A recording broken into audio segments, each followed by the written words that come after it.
Ингэж бодож үзсэн билүү? Тус хичээлээр оролцогчид өндөр уулын экосистем дэх зэрлэг амьтдын байгаль дах ач холбогдол, ухаанд хүний хийж чадахгүй үүрэг ролийг зэрлэг амьтдад гүйцэтгэж байдаг талаар ойлгож авна. Зэрлэг амьтдын ач холбогдлын талаарх оролцогчдын мэдлэг мэдээлэл ямархуу түвшинд байгааг багш энэхүү хичээлээр мэдэх боломжтой. За энэ хичээл бол ингэж бодож үзсэн билүү гэдэг хичээл байгаа. За энэ 3-3-аараа нэг амьтныг аавна. За бид нар амьтанд тарааж өгнө, амьтны чихмэл тарааж өгнө. Тэгээд багууд хоорондоо ярьж байгаа 3-3-аараа тухайн амьтны байгаль дах ач холбогдлыг ярина. Хоорондоо ярилцаа. За нэг 5 минут орчим. За нэг 4 юм уу 5 минут ярилцаа. Тэгээд багаас нэг хүн босч ирээд тухайн амьтан байгальд ямар ач холбогдолтой вэ гэдгийг бусдаа хэлж өгнө. За тэгээд багш нь бол дутуу орхисон юмнуудыг нэмж өгнө.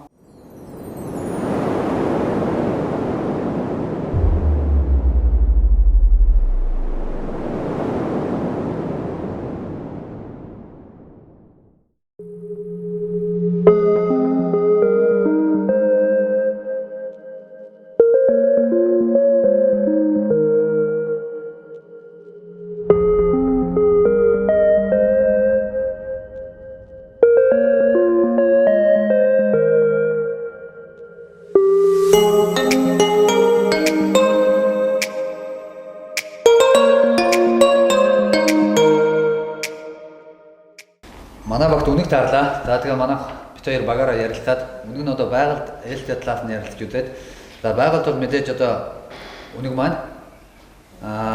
хулган зуран буюу за мэдээж тийм шавж тийм мэрэгч авчтаар хоолдог. Тийм болох тэр мэрэгч авчтаар хоолдож тэр хоолдох хэмжээгээр үнэгний тоотлого өсчөдөг. За тэгээ тэр мэрэгч авчтайг хоолсноор байгалийн хөрсөнд ерөөдөө ээлтэй гэж үзлээ. Хөрсөн дижгүй. За тэгээ өөр болохоор нөө ган гачиг энтерт нөө их мэрэгч амтыг хэсэх юм бол бас ган гачиг төртөх боломжтой. За зөвхөн энэ хүн болохоор цаагаараа юу хэлж байгаа нөхөр яг хэлээг боловч тойруулаад яг хэлжлээ. Юу ган гачих нөлөөтэй мэрэгч амтнаар хоололдог. Жижиг хамгийн гол нь үнэг хэрсний үүрэг байгальд экосистемд гүйцэтгэж байгаа үүрэг болохоор жижиг мэрэгчдийн тоо толгойг барьж идэг.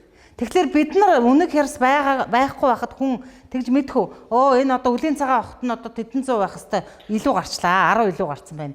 Энийг одоо ерөөсөн цөөлөе доо гэж мэдхүү бид нар. Мэдхгүй те илүү гарч байгаа. Хүний хийж чадахгүй байгаа энэ экосистемд хийж чадахгүй байгаа юм чи үнэг хэрс хийж байгаа байхгүй юу? Жижиг мэрэгчийн тоотлого. Тэгэхээр бид нар ганц түрүүнд нэг огтно гэдэг нэг юм хэлсэн. Жижигхэн амтан болгоныг огтно гэдэг. Гэхдээ хичнээн төрөл байж та одоо жижиг мэрэгч чинь тийм ээ? Маш олон төрөл байгаа. Тэгэхээр огтно гэсэн ганцхан юм та харьяалуулчаад байгаа болохоос ганц огтно байхгүй шүү дээ, тийм ээ?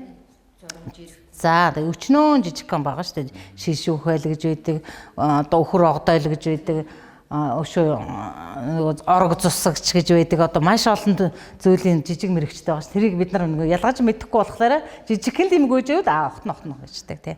За, тэгэхээр энэ жижиг мэрэгчдийн тоог цөөлдөг ийм чухал амтан байх нэ. Ач холбогдол нэгдүгээр.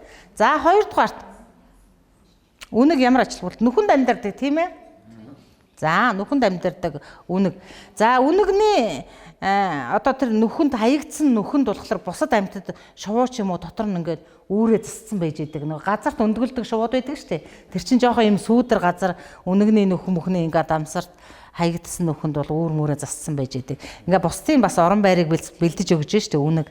За тийм ач холбогдолтой байх нь. За мэдээж бол баас нь бол бордоо болж өгж байгаа. Ингээ байгальд яриад байх юм бол үнэгний ач холбогдол маш их. Ингэж бодож үзсэн билүү? За манайх туулаг авсан. Манай туулаа бол 4-7 кг жинтэй хөвгтэй амьтаа. За тэгээд бутлаг, сөөглөг, тийм уул, тал хаанч амьдрах чадвартай. За байгальд ач холбогдолтой гэх юм бол өвсний нөгөө үндэс өвсөөр хоолдог учраас дараагийн ургамал нөхөн төлчгöd маш ач холбогдолтой гэж үзэж байгаа. За мөн баас нь хөрсөн байгальд бас ээлтэй бордоо болох гэж үзсэн байгаа. За нэмэх хүн байна уу? Зөв энэ хоёр зөв ярьж байна уу? За нэмэх. Тэгээд туулаг одоо бид нар бодохдоо бол нөгөө тэжээмэл болон зэрлэг туулаа, байгалийн зэрлэг туулаа гэж ангилна. Тэгээд айлуучаад яг нөгөө туулаа тэжээ гэдэг чинь тэгээд тэжээмэл туулаа бол хөвчлэн дууган гар хоолно, өвсөөр хоолдог. Хүмүүс нэг ийм ойлголттой туулаа юугаар хоололт юм бэ гэхээр луу идсэн зууцсан туулаа өдөө хоёр харсан уу та нар? Тэжээмэл туулаа. Тэжээмэл туулаа. За луун дуртай. За туулаа бол маш их ач холбогдолтой байх нэ. За манайхан сонсож бай. Туулаа энэ хоёр бол хэлсэн. За ургамлын үндсээр хоолдог. Тэгэхээр ургамлын ургалтанд нөлөөлдөг гэж хэлсэн. За ургамлын үндсээр хоололдог учраас хөрсний сэргэжүүлж байгаа. Ингээд тэр хавийнх нь хөрсийг сэргэжүүлж бид нар цэцэг одоо энэ ургам юуны тасалгааны цэцгийг бид нар ингээд ганцхан усыг л яваад байвал тэр чинь олигтой ургадаг байхгүй юу? Тэр жижигхэн одоо тэр мод юугаар модон савхаар ч юм уу ингээд маш зөөлхөн хөрсийг ингээд сэргэжүүлээд хөндөлөөд өгөх юм бол маш гоё ургадаг. Маш гоё ургадаг. Зүгээр л ус игээд байх юм бол дагтаршаа тэр чинь ургаж чаддаггүй байх нь шүү дээ. Хөрсөнд нь хүчил төрөгч орох хэвээр. Энэ болохоор энэ туулаа болохоор ерөөсөө хөрсийг сэргэжүүлнэ гэдэг чинь цаад утга нь юу вэ гэхлээр хөрсөн дөх усны эргэлт, хөрсөн дөх азотын эргэлт, хөрсөн дөх одоо хүчил төрөгчийн эргэлт одоо юу гэдэг юм тийм ээ? Хөрсний энэ хамаг одоо энэ бодисын солилцооны эргэлтийг сайжруулж өгдөг. Ийм ач холбогдолтой байх нь туулаа. За тэгээд туулаа болохоор бас нөгөө эмийн одоо ургамлын үндсээр хоололдог учраас альва ургамалчин байна да үндсэндээ маш их эрдэс бодисыг агуулж идэг байхгүй юу? Үндсэндээ татаж идэг. Гол агуулж байгаа эрдэс бодисыг агуулж байгаа нь үндэс байдаг. Тэгээ үндсээр нь хоолдог учраас өөрөө эмт чанартай байхгүй юу? Махан их эмт чанартай.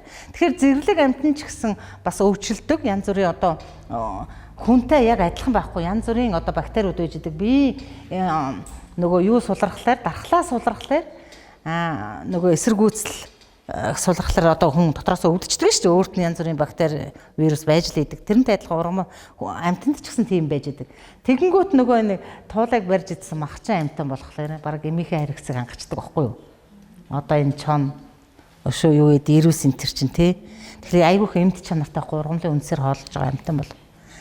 За ийм өөрөөс нь ингээ харилцан ингээ шүтэлцээтэй амьдардаг байх нь шүү дээ. Махчин амьтан туулай хоёр яаж яах. Туулай байснараа тэр ургамал сэргэж जैन хөрсөн одоо ургамал нь ч одоо өсөлтөнд нь их нөлөөлж जैन хөрсөн сэргэж जैन хөрсөн дэх бодисын солилцоо эргэлттэй сайжирч байна гэсэн ийм ач холбогдолтой юм байх нэ.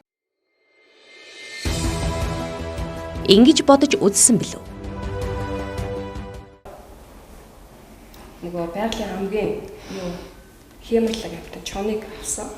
За тэгээ энэ чон маань болохоор ер нь хаас аяга амьдардаг байгаль дээр тэгээ мөн махаа идэж амьдаг гэдэг бүгдийг мэдж байгаа. Ач холбогдлын гэх юм бол ер нь чоны махагч дээр за дахин нээж дээр эмийн журмаар эрүүл мэндэд хэрэгэлдэг мөн арьс хөрсийн ч гэсэн хэрэгэлдэг. За яг байгальтай ач холбогдол гэх юм бол мэдээж байгалийн тэнцвэртэй байдал идэж тэжээлийн хэлхээ байгалийн тэнцвэртэй байдлыг хадгалахын тулд энэ амьтан байх ёстой учраас л амьдарч байгаа гэж ер нь үзэж байна. Тэгээд ер нь хүмүүс чинь чоныг ач холбогдолтой гэхээс илүү их хор хөнөөлтөй гэж үздэг. Бусад амьтдыг барьж иддэг учраас за энэс гадна нөгөө чон маань ямар ч цаг агаарын уур амьсгалд маш тэсвэртэй. За тэгээд нөгөө одоо ингээд чоног сүрэг байлаа гэх чинь нэг нь ингээд шархтаад буудуулаад ч юм уу тэгээ яачаар нөгөө амьтаа өөрсдөө чирээ явдаг эсвэл бол бүр ингээд болохоо байх юм бол шахын долоож өөрийнхөө шахыг долоож идгээр мөн тэр одоо хүч байгаа ч юм уу тийм амьтдаараа өөрсдөө нөгөө сүрэг нь өөрөө дотроо хоолчдаг. Тийм ач холбогдолтой л гэж бодож байна. Тэр байгальд ач холбогдлыг ер нь бодож үзсэн юм уу? Ер нь тийм үү? Бодож үзээг баха тий. Ерөөсөө бодож үзээг муулгээ бодсон тийм үү? Гэтэл юу хийдэг юм бэ гэхээр за чон байна те бусад амьтдыг хоол тэжээлийг бэлдэх чинь хүүхдэд хүнд байна тийм ээ бусад бидний хоол тэжээлийг бэлдэх хүүхэд байхад хэн байсан юм ээж аав бидтэй тэд нар ямар хэрэгтэй хүмүүс үлээ тийм ээ бид нарыг өсгөн гэдэг чинь цаана хооллол байхгүй хамгаалсал байхгүй гэтэл чин чон бусад амьтдаа хооллолдог чоныг дагаад шувуу нэсээ явж идэг тийм ээ монголчууд бүр хэлсэн байдаг энэ борооны төрөнд шороо боохоны төрөнд хэрэг яагаад хэрэг явж байгаа нэсээ явж байгаа чинь энд нэг сэг зэм гарах юм байна гэд миний хоол гарах юм байна гэд дагаа явж байгаа байхгүй тэгэхээр чоны идээд үлдээсэн тэр мах сэг зэм дээр ямар олон амьтад цугладаг гэж байна за тас байх уу тас байна, хэрэг байна, шаазгай байна. Үнэг хярс ирээд идэн нөгөөх үлдэгдлийн. Хорхой шавж маш олон. Тэгэхээр бусад амьтан хоололдог бүр хоолыг бэлтгэж байгаа. Чон бол. За тэгээ байгальдах, байгалыг цэвэрлэгч. Хэрвээ чон одоо эрвэс байхгүйсэн болвол нөгөө махчин амьтад байхгүйсэн болвол энэ байгаль юу болох юм бэ? Юу байх вэ? За маш их сохор, дооглон, өвчтэй, одоо шүлсээ ойжуулсан, одоо юу эдийн тийм галзуурсан, малзуурсан 9 шидэн амьтан явах юм байх. Энэ олон өвсөн тэжээлт амьтан аргал, янгэр, зээр, хулан, одоо тэнд хулан, тахь маш олон одоо бор гөрөөс, буг. Тэгээ энэ олон амьтад чинь өвчлөн. Яагаад өвчлөх ёстой юм бэ? Тэр чинь махчин амьтан байх юм чи өсөх юм байгаа үстэй. Маш их өссөн шүү дээ. Ямар ч одоо дайсан байх юм чи өсөөлөө. Гэтэл юу авах вэ? Даацсан хэтэрчин шүү дээ. Ургамал байх уу тийм их өссөн амьтанд? Ургамал хоол нь байхгүй шүү дээ. Хоол нь байхгүй өсөөд байхлаар тэр амьтан чинь эдэрч тижээлийн хомсдолд ороод мэдээж өвчлөн. Өвчтэй хоёр төлөөс, өвчтэй хоёр хоёр амьтнаас өвчтэй л төл гарна. Тийм үү? Тэгэхээр өвчтэй л төлнүүд, өвчтэй л одоо амьтдаар энэ байгаль чинь дүүрэн байх нь шүү дээ. За тэгэхээр байгалыг цэвэрлэгч юм аа. Хоолыг бэлдэгч юм аа. За дараа нь болохоор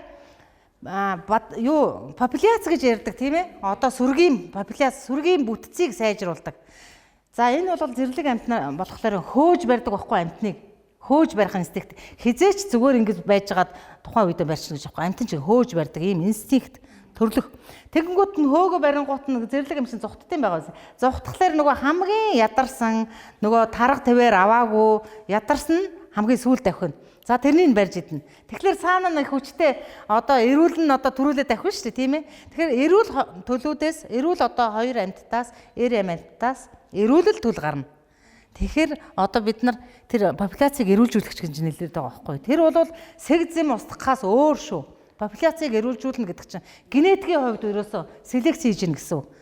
Маш сайн одоо хамгийн сайн генетикийн хувьд эрүүл тийм амьтдыг, шилмэл амьтдыг энэ байгаль дээр үлдээж байна. Тэрийг бид нар хараад баясаж байна хөдөө явахдаа.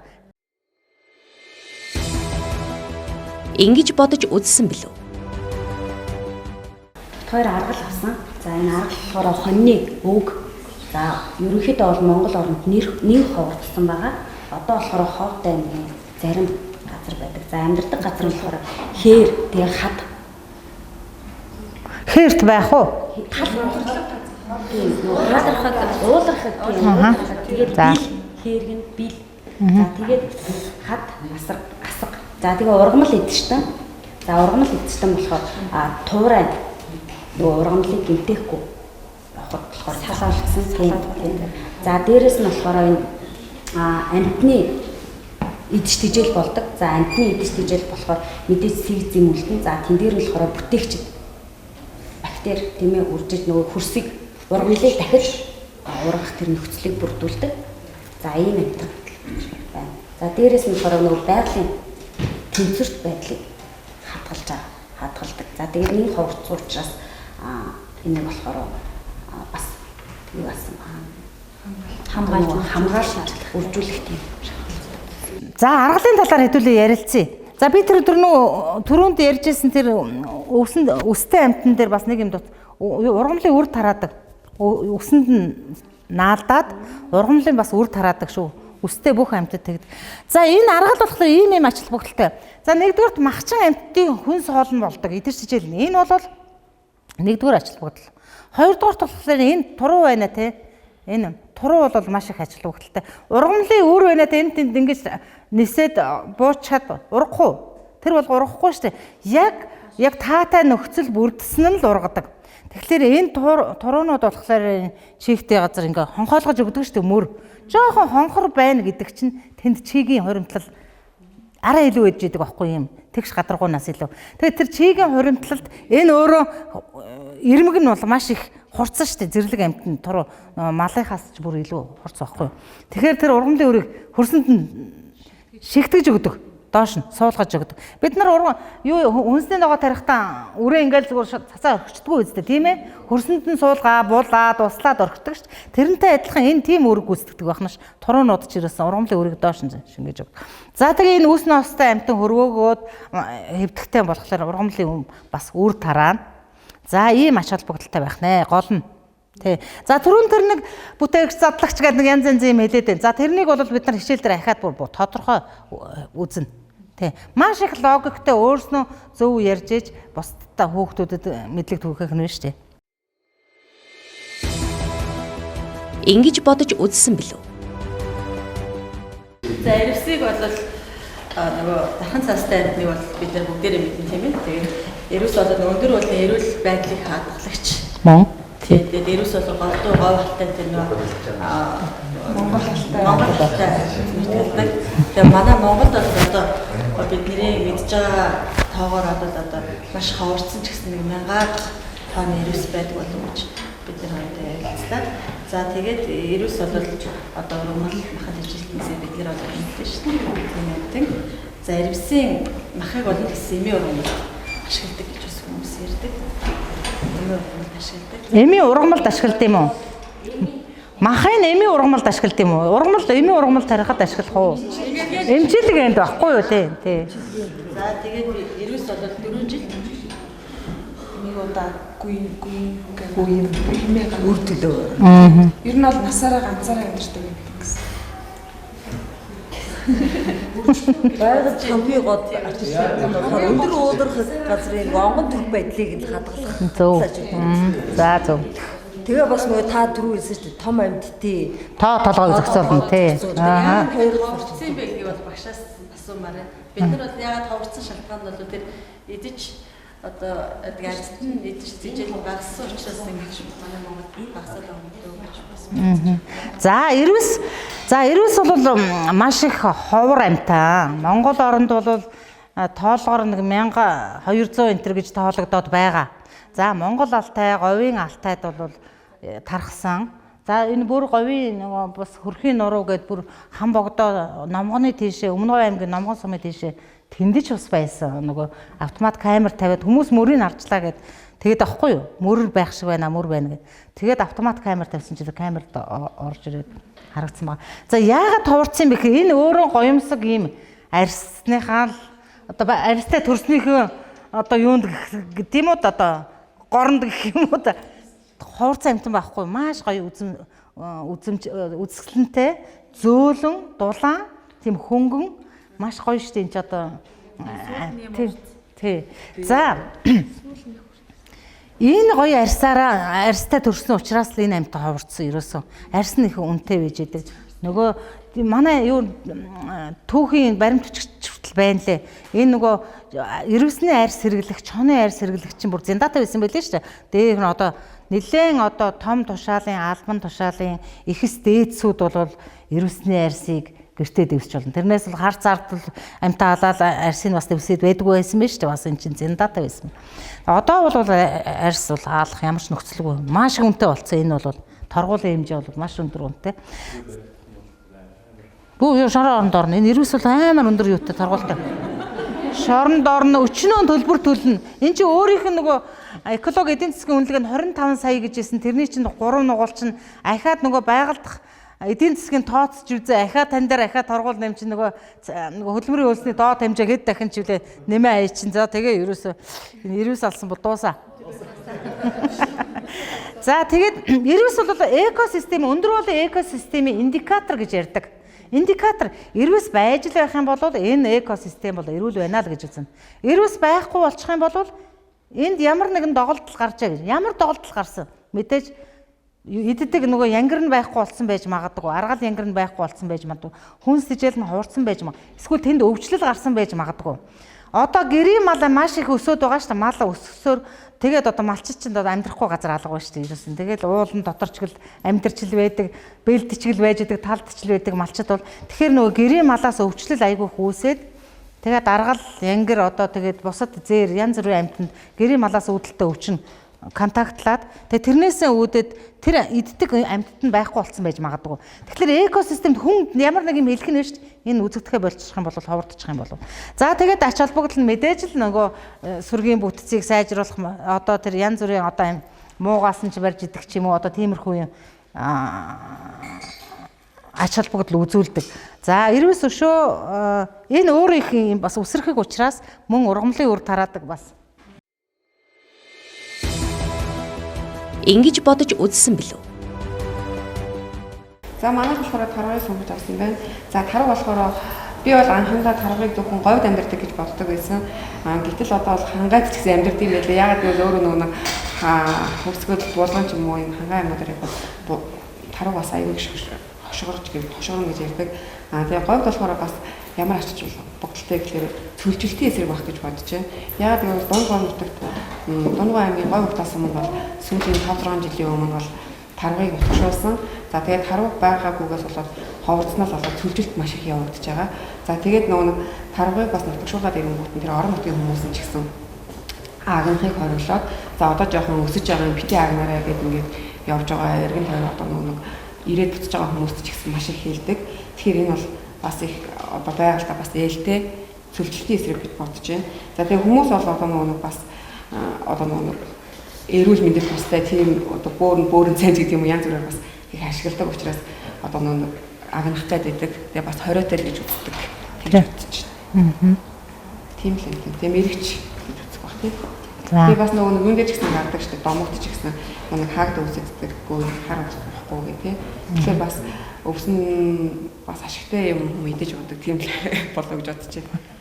За таруух. За баяр хүргэе зөвгөө хэлж байна. За таруух болохоор байгальд их ач холбогдолтой. Мэдээж таруух би хамгийн ихлэ хэлж ирсэн тийм ээ. Махчин амьтан таруух өвсөн тэжээлт амьтан байхгүйсэн бол махчин амьтан байх боломжгүй гэдэг. Тэгэхээр махчин амьтны хүнс хоол нь болно. За таруух бол маш их том юу яадаг штэ. Таруугны дошийг мэдчихэж байгаа шүү дээ. Ямар том байдаг үлээ тийм ээ. За тэгээд тарууны дош. Тэгэхээр энэ хөрсийг ингэж ухаж яаж ийн гэдэг чинь одоо нэг жинхэнэ нэг хөрсийг сэргэжүүлж гин гэсэн. За нөгөө олон одоо бодисын солилцоо хөрсөндөх усны эргэлт, хүчил төрөгч эргэлт, азотын, кальцийн юу гэдэг тэднийг сайжруулж байгаа. Тэр эргэлтүүдийг сайжруулж байгаа. За баас нь бордоо болно. Өөрөө. За тэгэхээр амьтан болгон хоорондын хэлтэй энэ хошгороод юм хэлж идэг шүү дээ. Ингээд нохоо дагуулад явхлаар хөдөө бүх таргунууд гараад ирдэ шүү дээ. Энэ манай газар нутаг дээр юу үрээд ирвэ гэ. Жижигхэн гөлөг ингээд дагуулаад таргууны тооллогонд би жижигхэн гөлгөнд дагуулаа явчихгүй юу. Үгүй тэр хавийн бүх таруу гарч байгаа. Хоорондоо бүр яриад байна, хэлээд байна. Анхааруулга өгөөд байна тэд нар хоорондоо. За тэнгуут нь таргууны хэлийг бусад амьтад ойлгочихж байна. Шувуу бас маш их хэл дамжуулдаг. Ер нь амьтан өөр дотроо хэлтэй бусад амьтадтай харилцах бас хэлтэй. Ерөөс нь шууд ингэж жиргээд хэлцдэг шувуунууд. Тэгэнгүүт нь бусдууд нь ойлгоод. За энэ юу сайн одоо хүн ч гэсэн тэрэн дээр ингээ анхаарлаа төвлөрөх юм бид нар бүх юмыг ойлгох боломжтой. Ингээ одоо юу дурандаад одоо сууж ах чинь гэнт юу хошгордог байхгүй юу тарваг. Тэгэнгүүт нь тэр хавируу ингээ самнаад нэгжээд үзэхээр тэнд үнэг ч юм уу, хярас ч юм уу, чон ч юм уу явж идэг. Тэгэхээр энд дандаа хилтэй байж идэг. Тий, дохоо өгдөг, маш сайн хил өгдөг энэ. Тарваг бол маш сайн хил өгдөг ийм амьтан байж байгаа шүү. Ингэж бодож үзсэн билүү?